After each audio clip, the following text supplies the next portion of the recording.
all the things that I'm really obsessed with, the things that I really wanted to see a show about, and the things that have really steered my interests in my life came from my first 3 years growing up right across from a bayou. There was a fisherman who lived down the street between my house and my friend's house that I wasn't allowed to stop at, but I did anyways, partly because he had ice cream and partly because he had tales to tell of the sea, and the sea was just magical.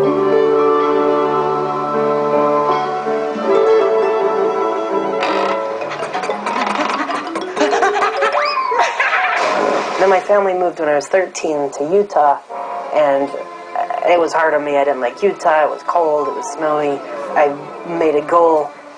The next summer, I was going to go back to Florida, and I was going to go live off the land on Shell Island off the coast of Panama City. And somehow talked my parents into letting me go live in Florida, although I wasn't officially going to go live on Shell Island. I was going to go ski with some family friends.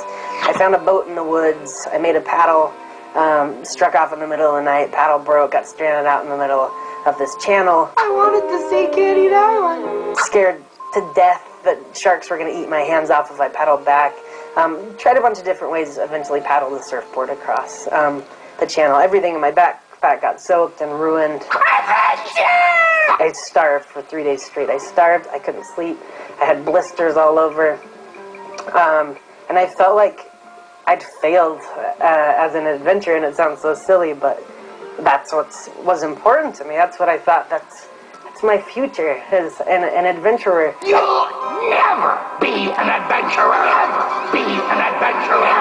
Be an adventurer. Not satisfied with myself. Really bummed. Went back to Salt Lake City, and was really embarrassed to say what had happened. Instead of having this great adventure, this is what happened instead. And when I tell people, they ate it up. That's what they wanted to hear. They didn't want to hear, I set out to do something and I did it. They wanted to hear everything that happened instead. All the misadventures, all the crazy things. And so forever after, the worse things got, the more excited I was. This is an adventure. This is going to be a story to tell. And this is going to be a memory. And so Flapjack came from that. Oopsie.